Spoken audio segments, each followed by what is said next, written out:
오늘 어떻게 복음을 전파할 것인가, 이렇게 이제 처음에 강의를 어떻게 하시겠습니까? 그래서 이렇게 말씀을 드렸는데, 제가 강의를 준비하다가 좀 너무 평범한 것 같아서 복음 전파의 일타 클래스라는 제목으로 바꿨습니다. 오늘 여러분이 말씀을 잘 들으면 복음을 전할 수 있는 한 가지를 가져가는 겁니다. 여러분 혹시 일타라는 말을 아십니까? 일타라는 1등 스타의 줄임말이고, 일타 강사는 1등 스타 강사의 줄임말입니다. 1등 스타 강사는 학생들의 문제 해결에 특별한 능력이 있는 강사이며 학생들의 학습 실력을 끌어올리는 능력이 있는 강사입니다. 그래서 복음 전파의 일타 클래스 또는 구령의 일타 클래스란 우리 모두가 복음을 전할 때 반드시 성공해서 구령의 열매를 거둘 수 있는 성도들이 된다는 뜻으로 제가 만든 말입니다. 왜냐하면 여러분 모두가 구령의 일타 클래스가 되기를 원하시지 않습니까? 대답이 없군요. 여러분은 복음을 전파해야 된다라는 마음이 있으십니까?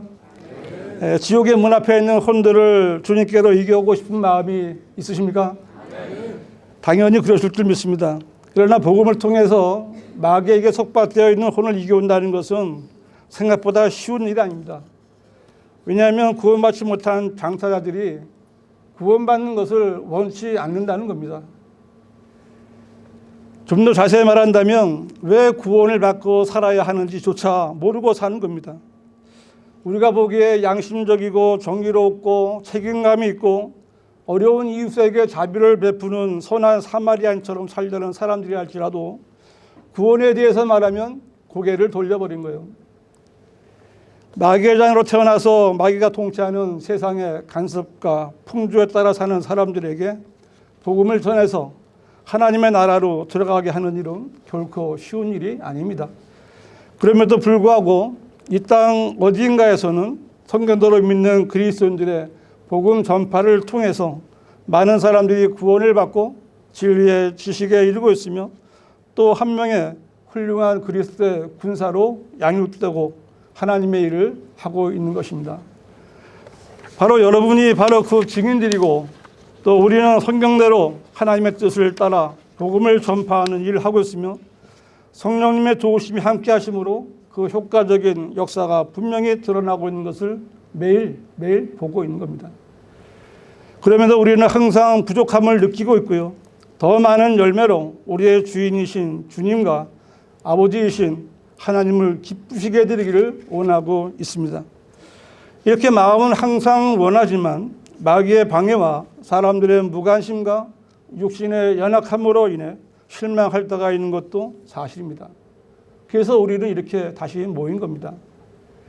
우리가 이렇게 수련회로 모이는 것은 단순히 모여서 교제하고 쉬는 것만이 아니라 이 수련회를 통해서 서로 간증을 하고 서로 위로받고 새로운 힘을 얻는 기회이며 도전을 받는 목적이 있는 것입니다. 이 마지막이 다가온 이 현 세상은 점점 어두워져 가고 있고요. 복음을 전파하는 것이 점점 더 힘들어지고 구령의 열매도 점점 줄어들고 있습니다. 하지만 실망하거나 낙심할 필요까지는 없습니다. 우리는 이미 성경을 통해서 다 알고 있습니다. 요한복음 4장 35절에서 예수님께서는 제자들에게 이렇게 말씀하십니다. 너희가 아직도 넉 달이 있어야 추수할 때가 된다고 말하지 아니하느냐? 보라, 내가 너희에게 말하노니 눈을 들어 밭을 보라. 이는 곡식이 추수하도록 이미 하얗게 되었습니다. 라고 말씀하셨습니다. 이 말씀과 같이 어두운 세상을 보는 것이 아니라 하얗게 된 추수밭을 보고 나가 곡식을 추수하면 되는 겁니다. 왜냐하면 우리는 지금까지 살아온 모든 시대의 사람들이 뿌린 것을 거두어야 하는 마지막 시대에 있는 사람들입니다. 우리가 잘 거두어야 뿌린 사람들과 함께 기뻐할 수 있는 겁니다. 그러면 어떻게 해야 부러진 씨들을 잘 거두어드리고 함께 즐거워할 수 있을까요? 세 가지를 말씀드리겠는데요. 먼저 자신이 죄인임을 인정하고 자백을 하게 해야 합니다. 예수님께서 제자들에게 거두는 일에 대해서 말씀하신 시점은 사마리아의 한 여인이 예수님께서 전하시는 영원한 생명에 대해 듣고 구원을 받은 직후입니다. 예수님께서는 유대인도 아닌 한 사마리아 여인에게 하나님의 선물인 영생을 주시려고 했지만 이 여인도 다른 사람들처럼 고분고분하게 말씀을 들은 것이 아니라 이런저런 핑계를 대면서 빠져나가려고 했던 겁니다. 하지만 결국은 주님의 한마디 말씀에 귀가 꺾이고 순종하게 됩니다. 그때 예수님께서 이 여인에게 하신 결정적인 한마디 말씀은 가서 내 남편을 불러 이리로 오라는 것이었습니다. 이것은 주님께서 이 여인에게 난 너하고는 말이 통하지 않으니까 내 남편을 데리고 오라 이렇게 말씀하신 것은 결코 아닙니다. 여기서 우리가 꼭 반드시 배워야 할 1차가 있는데요. 그것은 바로 죄인의 문제를 지적하고 알려주어야 한다는 것입니다. 왜냐하면요, 그 누구든지 제 문제를 먼저 해결하지 않으면 구원을 받을 수 있을 수가 없는 겁니다. 예수님으로부터 내 남편을 데리고 오라는 말씀을 들은 이 여인은 나에게는 남편이 없나이다 라고 대답했고요. 이 대답을 들으신 예수님께서는 나에게는 남편이 없나이다 라고 한 내 말이 옳도다 라고 말씀하시며 이 여인의 고백을 사실로 받아들였습니다. 그리고 이어서 너에게는 5명의 남편이 있었으며 또 지금 있는 자도 내 남편이 아니므로 내가 이 점에 관하여 참말을 하였도다 라고 말씀하셨는데 이것은 부도덕한 죄를 짓고 있는 이 여인이 스스로 자신의 죄를 말했을 때 이미 그것을 알고 계셨다는 것을 말씀하신 겁니다. 이 여인은 예수님께 자신이 지은 죄에 대해 자백을 한 것이고요. 자신이 죄인임을 인정한 겁니다. 이것이 우리가 1타 강사이신 예수님으로부터 배워야 할 개인 구령의 방법입니다. 만일 예수님께서 이 사마리아인과 유대인과의 역사 문제나 종교 문제를 말씀하셨다거나 현 시대의 정치나 경제, 문화나 예술에 대해 말씀하셨다면 이 여인은 자기 생각과 자기가 하고 싶은 말을 다 하고 빠져나갔을 겁니다. 그러나 예수님께서는 그녀의 남편 문제를, 그녀의 죄 문제를 지적하셨을 때 이 여인은 빠져나갈 수가 없었습니다. 복음 전파는 이렇게 시작해야 하는 겁니다. 내가 만난 한 죄인을 그리스도께로 인도하기 위한 첫 번째는 그 사람이 스스로 자신이 죄인이라는 것을 인정하고 자백하게 해야 하는 겁니다. 내가 복음을 전하려고 상대로부터 자기 입으로 나는 죄인입니다 라고 고백하게 한다는 것은 쉬운 일은 아니지만 이렇게 하지 않고는 진정으로 그들을 그리스도께로 이겨올 수가 없습니다. 그렇게 한번 자신을 죄인이라고 고백한 사람은 쉽게 복음을 받아들일 준비가 된 것입니다. 그래서 저는 구령할 때 만나는 사람에게 구원받는 것에 대해서 말하기보다는 죄에 대해서 먼저 말을 시작합니다.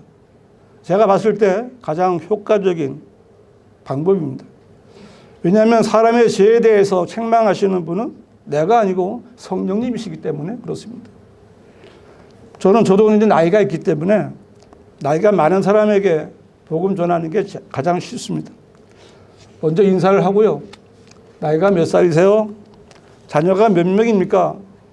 그거는 몇 살이다. 아이가 몇 명 있다. 대답하면 고생이 많으셨겠다고.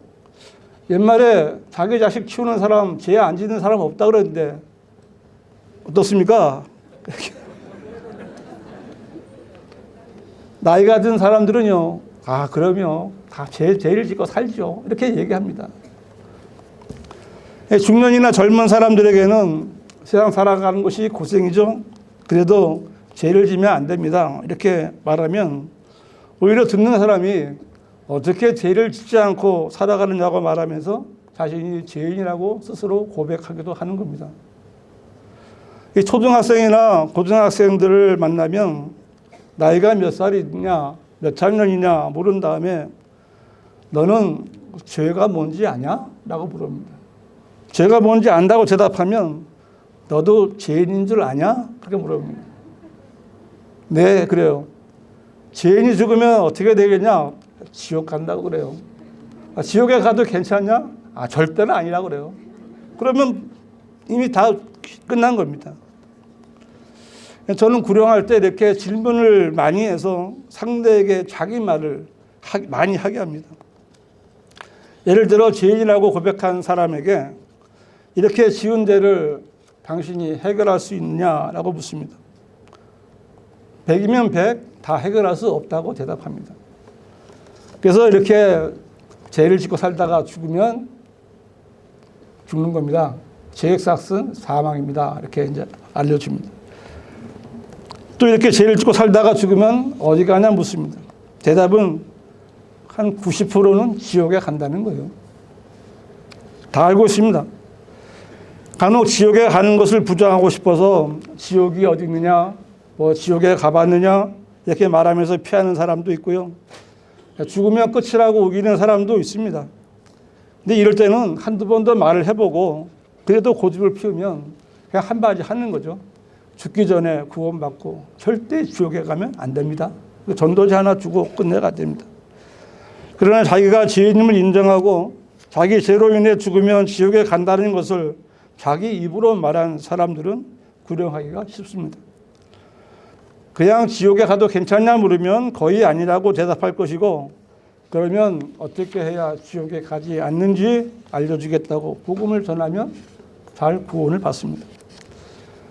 간혹 지옥에 가도 괜찮다는 사람도 있지만 그런 사람에게는 지옥은 한 번 들어가면 절대 나올 수 없는 불타는 용광로와 같은 곳이다. 영원한 고통을 받는 곳이니 죽기 전에 구원받으라 말하면 우리는 할 걸 다 한 겁니다. 우리가 복음을 전하기 위해서 만나는 사람은 거의 처음 만나는 대상이기 때문에 처음의 말을 어떻게 시작하느냐에 따라서 대화가 진행이 되기도 하고요. 끝나기도 하는 거예요. 가능하면 복음을 전할 때까지 대화를 이어가야 하는 겁니다. 어떤 말을 해야 좋을지는 성경에서 찾아야 됩니다. 예수님께서는 사마리아 여인에게 마실 물을 좀 달라라고 시작하셨어요. 그리고 그 여인에게 스스로 죄인임을 자백하게 하시고요. 영생을 선물로 주셨습니다. 예수님께서 그렇게 하셨으면 우리도 그렇게 하면 되는 겁니다. 아무도 대답을 안 하시네. 두 번째로 상대가 아는 데서부터 시작을 해야 됩니다. 사도행전 8장에는 에티오피아 내시가 구원받는 내용이 있죠. 이 내시는 이방인이었지만 하나님을 믿는 사람이었고 하나님께 경배 드리기 위해서 예루살렘에 왔다가 돌아가는 길이었는데 이때 마차에 앉아서 선지자 이사야의 글을 읽고 있었습니다. 이때 성령님께서 역사하신 거예요. 사도행전 8장 29절은 그때 성령께서 빌립에게 말씀하시기를 가까이 가서 이 마차에 함께 타라 하시더라 했는데요. 이 말씀에 순종해서 빌립은 마차로 달려갔고 그 내시에게 이렇게 물어봐요. 당신이 읽고 있는 것을 이해하느냐? 이건 아주 중요한 질문입니다. 왜냐하면 교회는 다니지만 성경을 모르는 교인들이 너무 많기 때문에 그렇습니다. 이 내시는 우리처럼 이방인이었고요. 우리가 많이 보는 교회의 교인들처럼 하나님을 믿는다고 하면서 교회는 다니지만 아직 구원받지 못한 그런 사람인 거예요. 제가 아까 처음 만난 사람과 대화를 시작할 때 구원에 대해 먼저 말하지 않는다고 했는데 왜 그런가 하면요. 이 구원이 무엇인지도 모르는 사람에게 구원 받으셨습니까? 이렇게 물어본다는 거예요. 알아듣지를 못하는 거예요. 교회 다닌다는 교인들 가운데는 교회에 내가 다닌다. 내가 모태신앙이다. 세례를 받았다. 집사다. 권사다. 장로다. 이것을 구원받은 것으로 착각하는 사람이 너무나 많은 겁니다. 이런 사람들에게 구원받았느냐고 물어보면 구원받았습니다. 그리고 더 이상 관심을 보이지 않거나 오히려 나를 어떻게 보고 구원받았냐고 물어보는 거야. 그죠? 기분 나쁘다는 거죠. 그리고 하는 소리가 구원파냐? 그러면서 도망가 버리는 거예요. 그럼 그거 끝나는 겁니다. 내가 나가는데 그렇게 끝내서는 안 되는 거예요. 그래서 저는 먼저 이렇게 물어봐요. 하나님을 아십니까? 아니면 예수님을 아십니까? 이렇게 물어요. 어차피 제가 구령 나갈 때는 성경책도 있고 전도지도 있고 이러니까 상대는 나의 정체를 한 번에 보면 다 금방 압니다. 나를 위아래로 쳐다보고 하나님이 어디 있느냐 인상을 쓰거나 하를 내듯이 말하는 사람은 전도지만 주면 돼요. 한번 읽어보십시오. 안 받으면 할 수 없죠. 우리는 그렇게 나간 거 아니겠어요? 그런데 상대가 하나님을 안다, 예수님을 안다 이렇게 대답하면 한번 웃으면서 또 그러는 거예요. 얼마나 아십니까? 이 물음에 대한 대답은 대개 교회를 다닌다든지 교회를 몇 년 다녔다든지 세례를 받았다든지 직분을 받았다든지 뭐 기도받고 병을 고쳤다든지 은혜를 받았다든지 교회 다니다가 지금은 다니지 않는다든지 뭐 등등 뭔가가 얘기가 나오기 마련입니다. 이렇게 예수님을 알고 교회도 다닌다는 사람에게 저는 다시 한번 묻는 거예요. 어떻게 해서 교회에 가기 시작했어요? 그럼 사람들은 말하기 좋아해요. 한번 해보십시오. 뭐 어려서부터 뭐 부모가 가라고 해서 친구가 가자고 해서 그냥 내가 가고 싶어서 뭐 등등 대답이 많습니다. 그렇게 대답한 사람들에게 어쨌든 처음에는 잘 모르고 갔죠. 그런데 지금은 어떻습니까? 라고 묻는 거예요. 네, 교회마다 다 구원을 말하는데 혹시 구원은 받고 다니십니까? 이렇게 물어보는 겁니다. 이 물음에 구원받았다고 대답하는 사람도 있지만 대부분의 사람들은 실토를 하는 거예요. 구원이 잘 뭔지 모른다. 구원 받았는지 아닌지 모른다. 구원을 이루어가고 있는 중이다. 진지하게 구원을 받는 것이 뭡니까? 라고 묻는 사람도 있어요. 저는 이런 사람들에게 한 번 더 묻는 거죠. 혹시 예수님께서 잃어버린 자를 찾아 구원하시려고 오셨다는 말은 들어본 적이 있습니까? 다 들어봤죠? 빌립은 만난 에쇼피아 내시에게 나를 지도하는 이가 아무도 없으니 어찌 깨달을 수 있으리요? 라고 그 물었던 것과 같은 반응을 이끌어내는 겁니다. 내가 막 얘기만 물어보면 자기서 쭉쭉 나오는 거예요. 이것이 이제 내가 질문하는 목적이에요. 이제 내 앞에는요, 교회는 다니지만 구원받지 못했다고 고백한 한 사람이 서 있는 거예요. 에쇼피아 내시는 성경을 읽고 있었지만 그 내용을 잘 몰라서 알고 싶어 했고, 빌립은 그 내시가 알고 있는 데서부터 시작해서 예수 그리스도를 전했습니다. 성경은 빌립이 입을 열어 이 성경에서 시작하여 그에게 예수를 전하니라 라고 말씀했습니다. 그 내시는 빌립이 전하는 복음을 들었을 때 즉시 구원을 받게 되었습니다. 우리도 마찬가지예요. 우리가 교회에 다니지만 구원받지 못한 사람에게 복음을 전하려고 할 때 그 사람이 알고 있는 데서부터 시작해서 복음을 전하면 쉽게 구령의 열매를 거둘 수가 있는 겁니다. 왜냐하면 내가 하는 게 아니고 그 사람이 알고 있는 하나님의 말씀, 거기에 성령께서 역사하시는 거예요. 교회도 다니고 예수님도 알지만 아직 구원받지 못했다라고 대답하는 사람에게 예수님께서 왜 십자가에 못 박혀 죽으셨냐고 물어봅니다.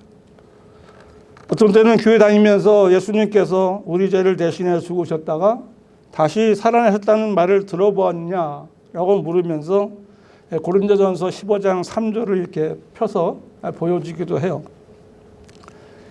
들었거나 알고 있다가 하면 여기 그리스도께서 우리의 죄들로 인하여 죽으시고 라고 했는데 여기 우리는 모든 사람을 다 해당이 되고 이 말씀대로 그리스도께서 당신의 죄를 대신해서 죽으셔서 당신의 죄가 용서가 되었다라고 말해주는 거예요.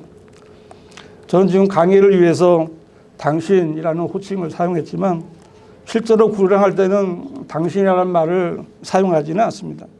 상대에 따라서 학생, 청년, 선생, 모친 이렇게 하거나 그 사람이 뭐 집사라고 했으면 집사, 권사라고 했으면 권사 이렇게 이제 부르기도 하는 겁니다.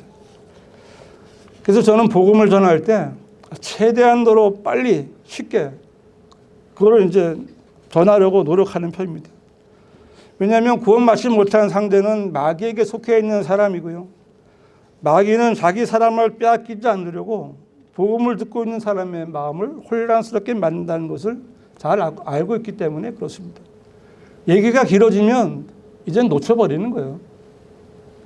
일단 복음을 전해서 구원받게 한 후에 얼마든지 묻는 질문에 대답을 해줄 수 있고요. 구원의 확신을 말해줄 수도 있고 성도들이 받는 상급에 대해서도 알려줄 수 있는 겁니다.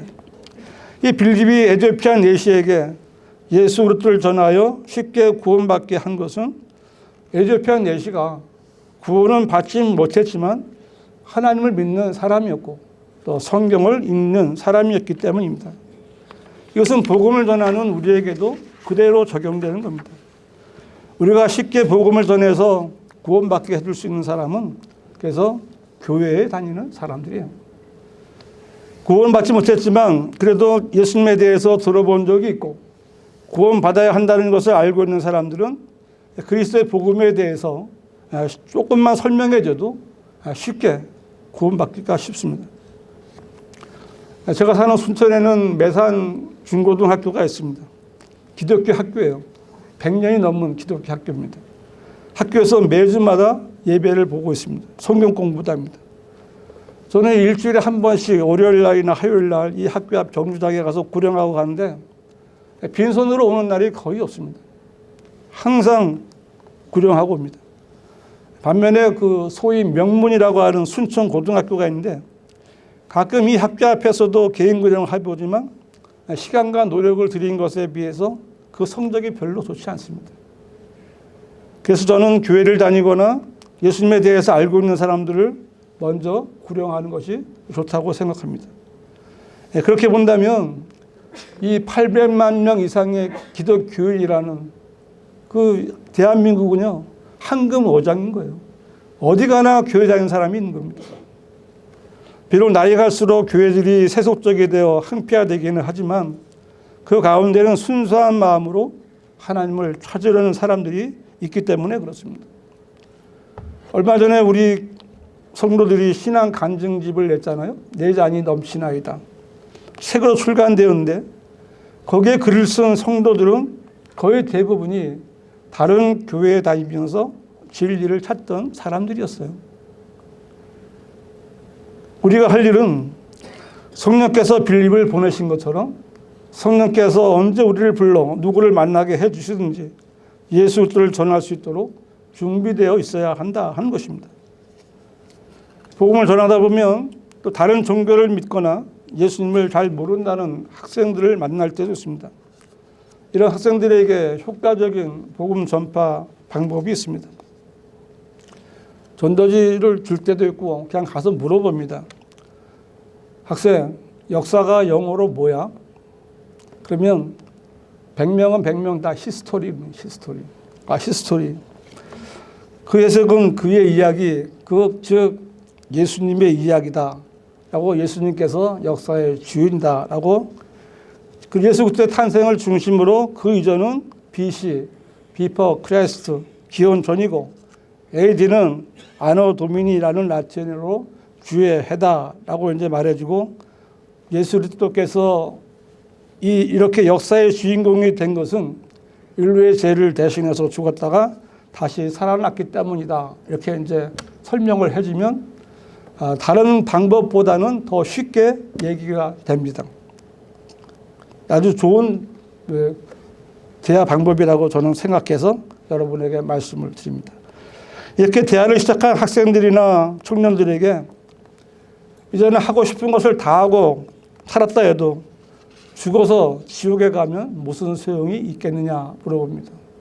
그러면 100명에서 95명은 아무 소용 없습니다. 대답하는 거예요. 스스로 그렇게 대답을 합니다. 제가 말하고 싶은 것은요. 복음을 전하고 싶은 성도라면 누구를 만나든지 어찌 되었든지 일단 대화를 시작하고 복음을 전할 수 있도록 대화를 이어가는 노력이 필요하다는 겁니다. 교회 다니든 다니지 않든 내가 만난 그 사람이 지금 구원받지 못한다면 바로 지옥에 갈 수밖에 없는 그런 처지에 놓였다는 사실을 알면서도 그냥 보낸다는 것은 나중에 얼마나 후회하겠습니까? 이 강의를 준비하면서 저도 뒤를 돌아보니까 많은 교인들을 만났던 사실을 새삼 알게 되었는데요. 제가 처음에 교회를 간 것은 초등학교 졸업 무렵이었습니다. 그 당시에 교회 다니던 동네 형들이 이제 성탄절이죠. 크리스마스 특송을 하라고 부추겨서 교회에 가기 시작했는데 몇 달 다니다가 집이 이사를 가는 바람에 그만두었습니다. 그 교회에는 목사도 있고 부목사도 있고 전도사도 있고 교사들도 있고 뭐 장로, 권사, 집사들 교인들이 엄청 많았어요. 내 기억에 그 어린 초등학교 6학년 학생에게 복음을 전해준 사람은 한 사람도 없습니다. 그냥 그렇게 끝나버린 거예요.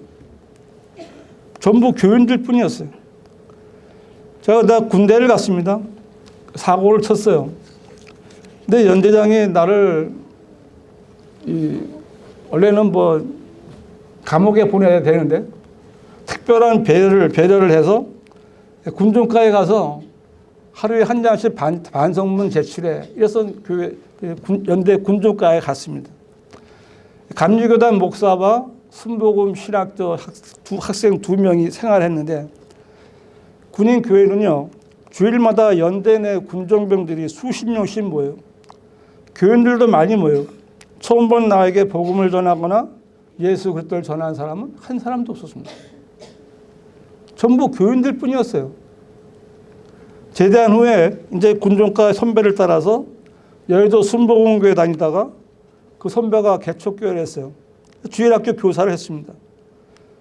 누가 나한테 구원받았냐고 물어보기를 하겠습니까? 여러분은 구원받았다고 누가 물어와서 구원받으셨습니까? 나도 다른 교인들과 같이 복음을 통해서 구원받지 못한 채로 있다가 아버지가 돌아가시게 됐어요. 저는 이 임종 앞둔 아버지 앞에서 나는 할 수 있는 말이 아버지 예수님 믿고 천국 가야 합니다. 이거밖에 더 이상 할 말이 없었어요. 그 후에 이제 어머니라도 함께 교회에 가야겠다라는 생각에 집에서 가까운 장로교회로 옮겼습니다. 그 교회 목사가 결혼식 주례를 서줬고요. 아들이 태어나서 군대에 가기까지 그 교회에서 교사, 성가대, 집사, 성가대 대장, 안수집사까지 하면서 개혁성경을 맵독하고 구역 모임이나 남자 전도회 모임 가서 가끔 말씀도 전하고 전도한다면서 전도지 들고 나가서 만나는 사람들에게 예수님 믿으세요. 구원받고 천국 가세요. 이런 말은 했습니다. 하지만 내가 할 수 있는 말은 그것뿐이었어요. 나도 그때까지 복음을 통해 구원받은 적이 없는 교인이었습니다. 나뿐만 아니라 다른 교회에 있다가 우리 성령도를 믿는 사람들 안에 들어온 모든 사람들이 거의 그런 상태에 있던 겁니다. 왜 이런 말을 하는가 하면 우리 주변에 있는 교인들 대부분이 이런 상태에 있다는 사실을 알아야 돼요. 간혹 구원받고 진리의 지식을 조금 알게 된 교인들도 있지만 그들 역시 교회가 잘못되었다라는 것을 말할 뿐 복음을 통해서 구원받는 것에는 관심이 없는 겁니다. 목사들부터 교인들에게 복음 전하는 것을 좋게 보지 않는 것이 교회들입니다. 그래서 저는 2005년도 이성호 목사님이 88 체육관에서 복음 전도 집회를 할 때 처음 가서 이성호 목사를 만났습니다. 그래서 그날은 구원받지 못하고요. 그 카세트 테이프를 교회를 바로 알고 구원을 바로 알자. 카세트 테이프를 갖고 와서 몇 달 동안을 그걸 들었습니다. 반복해서 듣고. 그러다가 나는 구원받지 못했구나. 그래서 그때 비로소 이제 복음을 통해서 구원받고 예수님을 영접했어요.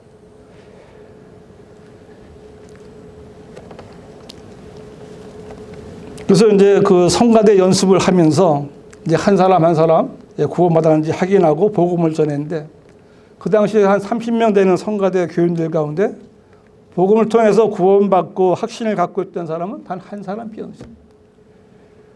나머지는 모두 이전에 나처럼 교인들 뿐이었던 거예요. 전부 다.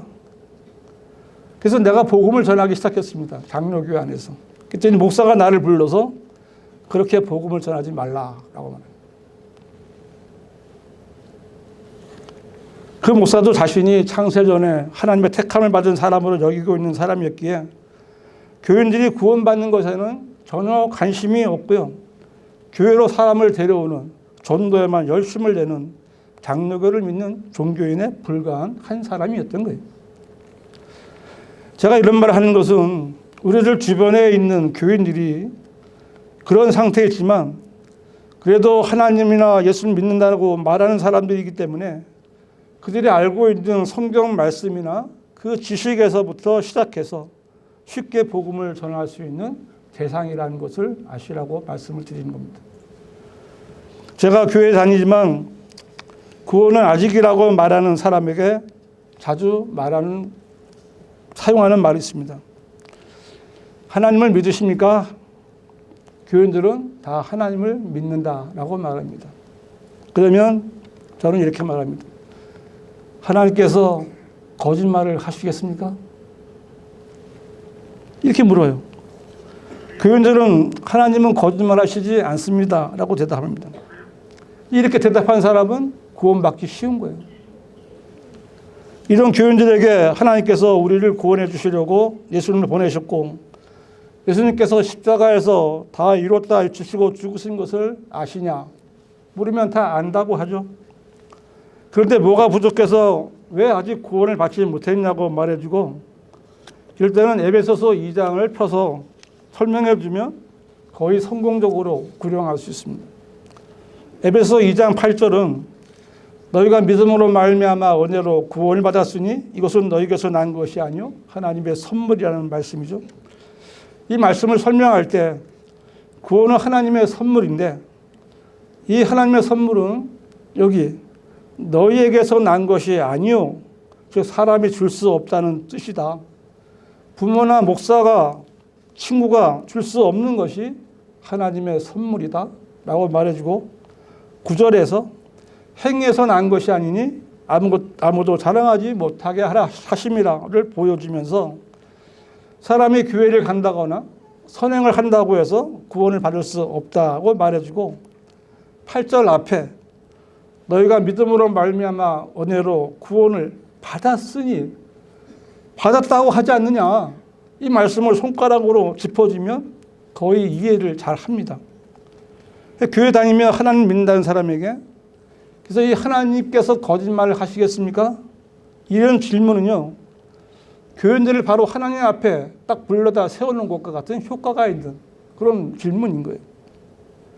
거짓말 하실 수 없는 하나님 앞에 선 죄인들은 말씀 앞에 두 손을 들고 구원을 받게 되는 거예요. 이 하나님께서 거짓말을 하시겠습니까? 라는 이 질문은 교회는 다니지 않아도 하나님을 믿는다는 사람들에게 효과를 볼 수 있는 질문입니다. 특히 농사를 짓는 사람들은 막연하게나마 하나님을 믿는 사람들이잖아요.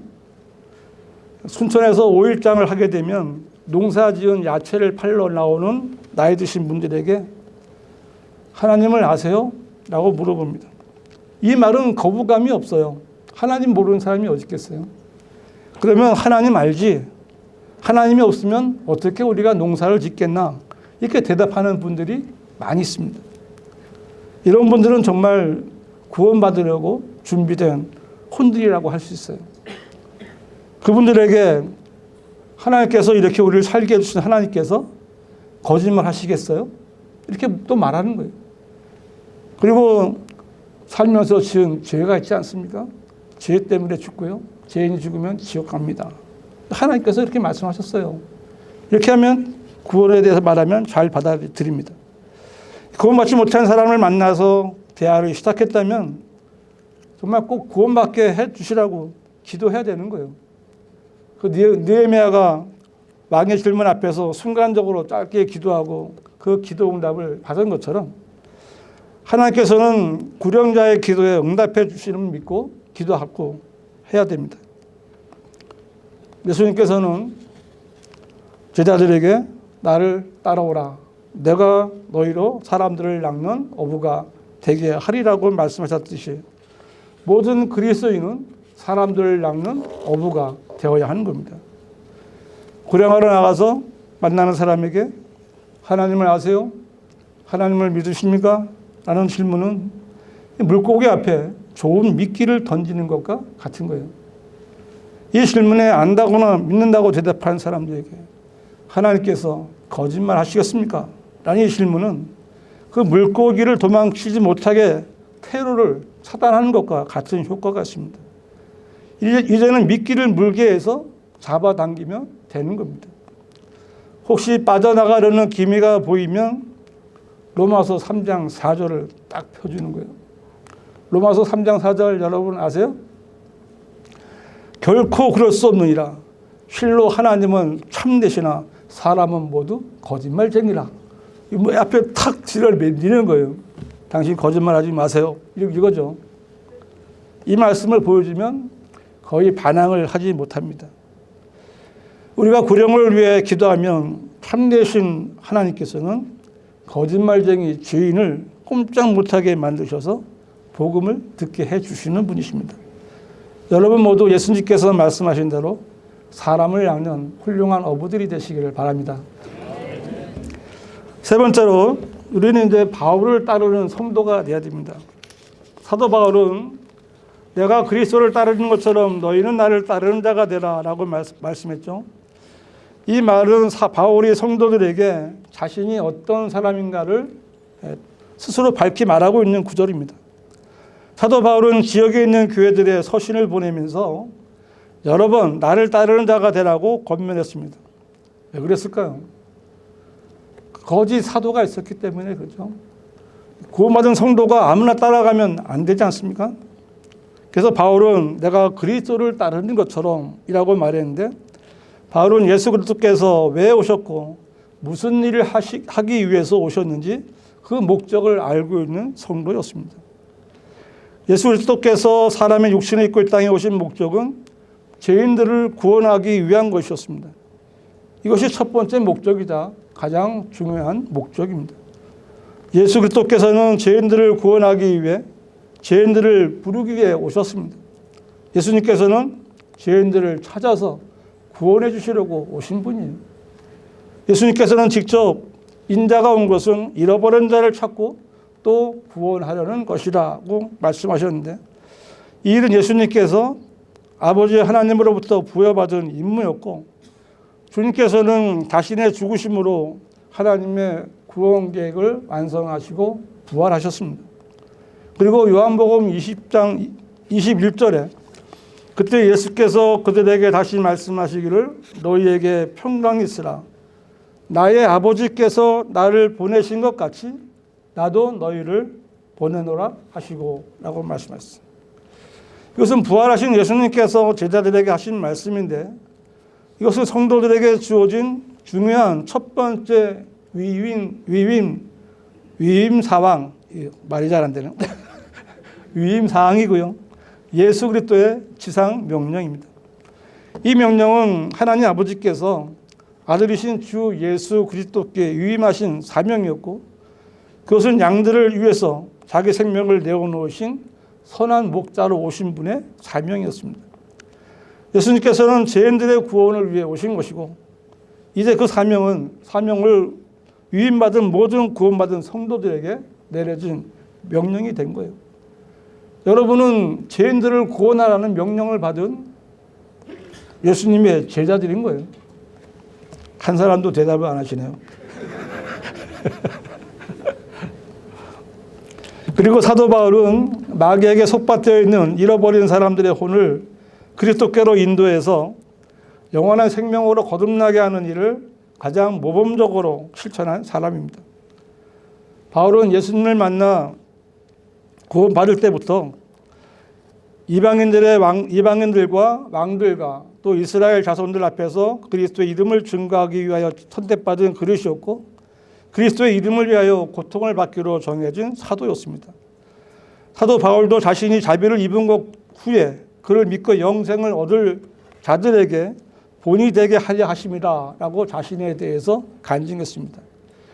예수 그리스도께서 바울을 부르셔서 믿고 영생을 얻은 자들에게 본이 되게 한 사람이라면 우리는 이제 마음 놓고 바울의 뒤를 따라갈 수 있고 바울을 따라가는 것이 곧 그리스도를 따라가는 것입니다. 이 바울은 어떻게 복음을 전했습니까? 고린도전서 9장 19절에 내가 모든 사람으로부터 자유인이 되었지만 스스로 모든 사람에게 종이 된 것은 더 많은 사람을 얻으려 함이라 라고 말씀했어요. 이것이 바울이 사는 목적이었습니다. 바울은 완전한 자유인이었지만 더 많은 사람들을 얻으려고 모든 사람들에게 종이 되었고 하나님의 은혜에 빚진 자로서 열심히 사람들에게 그 빚을 갚아나가고 있었습니다.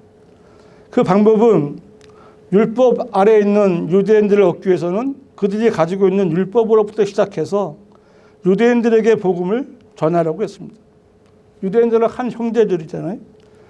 또 그래서 바울은 유대인들을 자기 가족처럼 여기고 유대인들에게 복음을 전하고 그들의 혼을 이기기 위해서 유대인들이 모인 회당에 들어가 그 중에 몇 사람이라도 구원받게 하려고 복음을 전했던 거예요. 이것이 바울이 선교 여행을 하면서 안식일이 되면 유대인들의 회당에 들어간 이유입니다.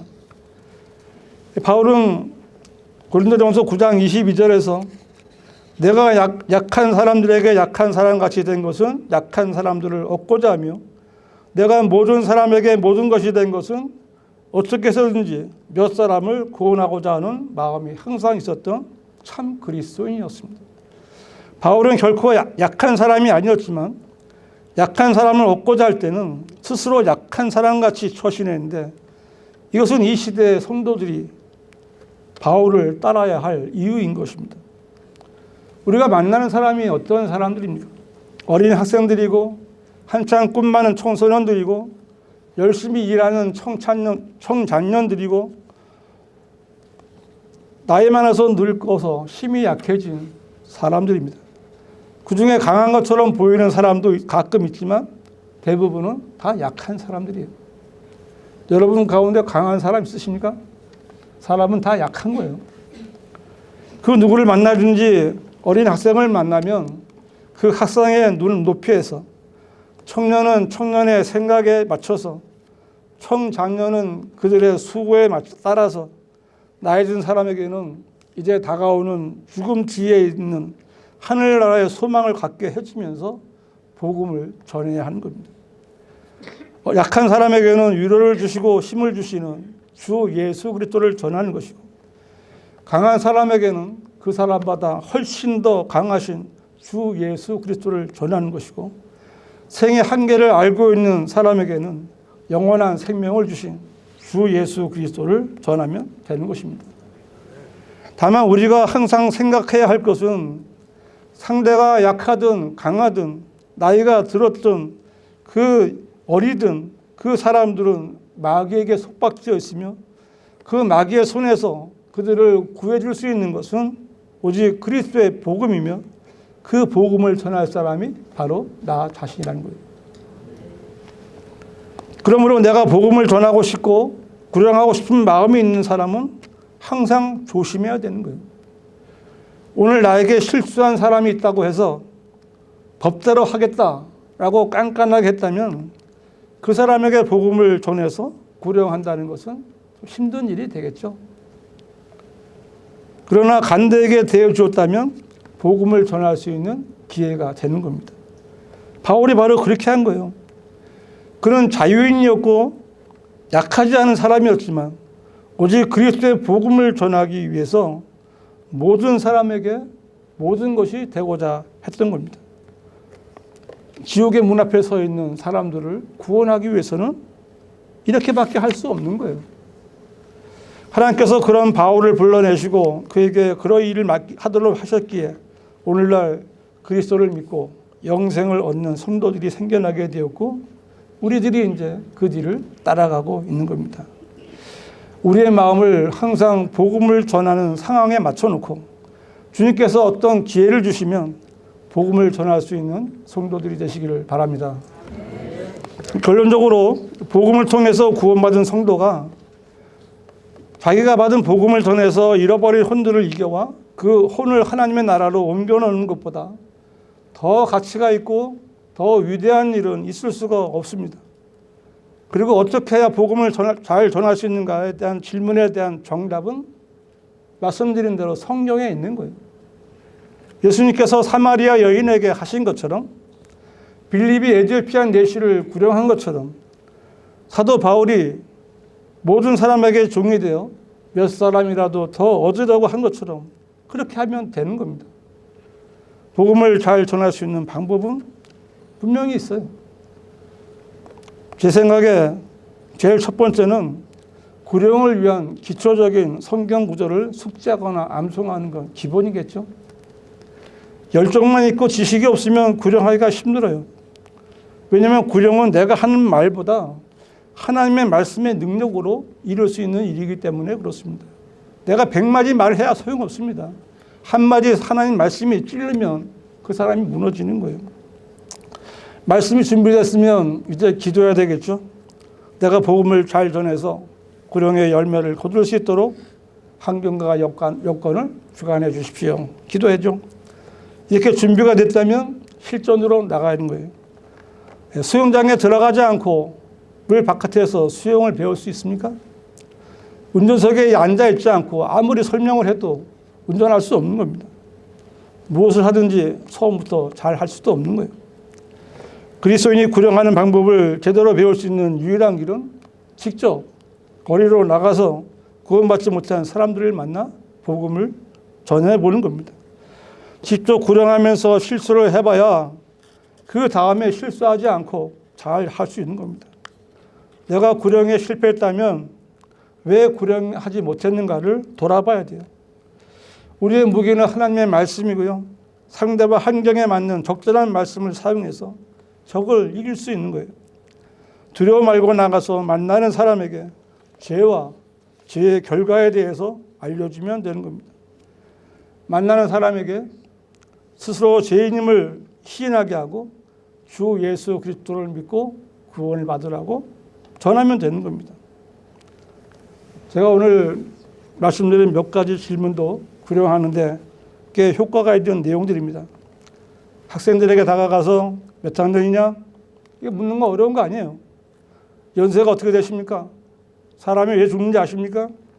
사람은 다 죄를 지고 살지요. 이 죄를 어떻게 해결하시겠습니까? 지옥에 가도 괜찮습니까? 하나님을 아십니까? 예수님을 아십니까? 얼마나 아십니까? 어떻게 해서 교회에 가게 되셨습니까? 예수님께서 왜 십자가에 죽으셨는지 아십니까? 예수님께서 우리 죄를 대신해 죽으셔서 우리의 죄가 용서되고 제거된 것을 아십니까? 이 사실을 믿었을 때 구원받기를 원하고 하나님께 고백하신 적이 있으십니까? 예수님께서 내 몸 안에 들어오셔서 예수님과 한 몸이 되신 적이 있으십니까? 역사를 영어로 뭐라고 하시는지 아시나요? 네, 역사는 그리스도의 이야기입니다. 하고 싶은 것을 다 하고 살다가 죽어서 지옥에 가면 무슨 소용이 있습니까? 하나님을 믿으십니까? 하나님께서 사람들에게 거짓말을 하시겠습니까? 만나는 사람마다 환경이나 나이가 상태가 다 다르겠지만 각 사람의 처지에 맞는 말이 있는 겁니다. 어떤 때는 상황에 맞지 않는 말을 해서 구령에 실패할 수도 있습니다. 그럴 때는 왜 실패했는지 돌아봐야 돼요. 내가 그때 그 말을 했으면 어땠을까? 돌아보고 그 다음 말까지 생각해 봐야 되는 겁니다. 그리고 다음에 갔을 때 다시 시작해 보는 거예요. 구령은 구원받고 진리의 지식에 이른 성도들이 구원받지 못한 죄인들을 구원으로 이끄는 하나님의 일을 하는 것입니다. 반드시 구령에 관한 말씀으로 무장해야 되고 열정이 있어야 됩니다. 우리가 만나는 사람들 대부분은 구원받기를 생각해 보지도 않았거나 구원받기를 원하는 사람이 아닙니다. 한번 거절한다고 해서 쉽게 물러서는 물러서서는 안 되는 이유가 바로 그렇습니다. 내가 만난 그 사람은 오늘이 복음을 들을 수 있는 마지막 기회가 될지도 모르는 것입니다. 복음을 전해서 잃어버릴 혼을 주님께로 이겨오는 일은 사람이 할 수 있는 가장 위대한 일이며, 이 일에 대해서 성경은 의로운 자의 열매는 생명에 남으니 혼들을 이겨오는 자는 현명하니라 라고 말씀하셨습니다. 이 일을 하나님의 보내심을 받은 우리 주 예수 그리스도께서 하신 일이고요, 구원받은 성도들만이 할 수 있는 하나님의 일이며, 이 세상에 사라질 때까지 없어지지 않고 영원히 영원한 영광으로 남겨지는 일인 것입니다. 이 일에 대해 성경은 현명한 자들은 창공의 강명처럼 빛날 것이요, 많은 사람을 의로 돌이키는 자는 별들처럼 영원무궁토록 빛나리라 라고 말씀했습니다. 그러나 이 일은 쉬운 일이 아니죠. 왜냐하면 마귀의 자녀로 태어나 마귀에게 세뇌되어 다른 종교를 믿거나 하나님을 거부하는 죄인들은 복음 듣기를 거절하기 때문입니다. 이게 문제인 거예요. 어떻게 해야 될까요? 이런 사람들 앞에서 그리스도인은 눈물로 기도할 수밖에 없는 겁니다. 그래서 성경은 눈물로 씨를 뿌리는 자는 기쁨으로 거두리로다 라고 말씀하고 있습니다. 우리들을 위로해 주시는 거예요. 말씀과 기도로 준비하고 누구를 만나든 복음을 전해서 구원받게 하는 성도는 영원 무궁토록 빛나리라는 약속대로 영원한 영광을 사모하십시오. 위대한 일을 지속하는 성도들이 되시기를 바랍니다.